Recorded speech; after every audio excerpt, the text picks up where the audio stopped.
Việt Nam nằm trong cọng kềm của chế độ Cộng sản Bắc Việt. Một chế độ đã lộ rõ bản chất bất lương, tham nhũng, bóc lột, áp bức nhân dân, tiêu diệt văn hóa, tàn phá quê hương yêu dấu Việt Nam của chúng ta. Sau 42 năm, chế độ Cộng sản Bắc Việt đã hiện rõ một chế độ bán nước, hèn với giặc, ác với dân. Cộng đồng Việt Nam tự do tại Vương quốc Bỉ sẽ tiếp tục cuộc đấu tranh trường kỳ để bảo vệ, đưa dân tộc Việt Nam thoát khỏi nô dịch cộng sản và giành lại những mảnh đất thiêng liêng đã bị mất mát, sang nhượng dưới thời cộng sản. Xin cảm ơn tất cả quý đồng hương đã lắng nghe tâm tư của chúng tôi. Việt Nam trường tồn, cương quyết đấu tranh. Xin cảm ơn tất cả quý vị.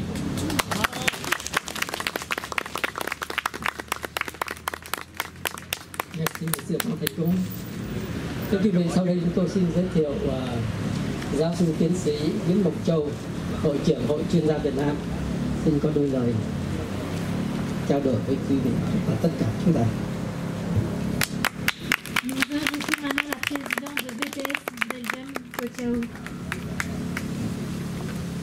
Kính thưa quý vị, trước hết cho tôi được nói vài tiếng Pháp với những bạn của mình ở đây là người ngoại quốc để tỏ lòng tri ân họ.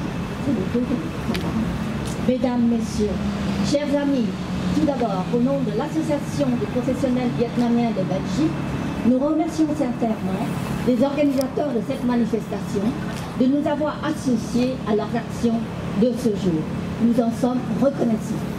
Aujourd'hui, tous les composants de la communauté vietnamienne libre de Belgique se retrouvent ici, devant l'ambassade de la République socialiste du Vietnam, pour manifester haut et fort contre la dictature.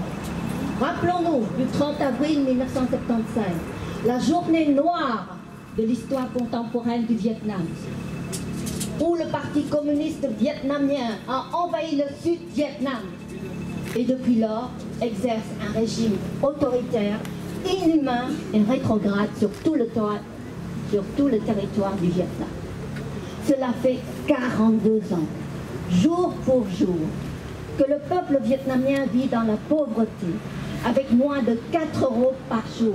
4 euros par jour, c'est-à-dire en dessous du seuil de pauvreté de l'Asie du Sud-Est et du Pacifique, alors que des hauts cadres, membres du Parti communiste vietnamien profitent pleinement des aides internationales. Le Vietnam a signé en 1982 la Convention internationale des droits civiques et politiques.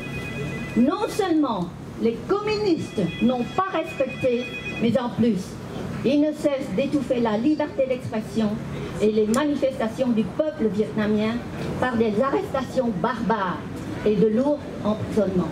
Mesdames, Messieurs, chers amis, joignez-vous à nous pour dire stop à la dictature, stop à la corruption et stop à l'inégalité des chances au Vietnam. Nous demandons aux citoyens de l'Union européenne, donc belge, l'Union européenne qui fête en cette année 2017 le 60e anniversaire de l'Union européenne basée sur les valeurs des droits humains et de la démocratie. Merci du fond du cœur de votre soutien au peuple vietnamien.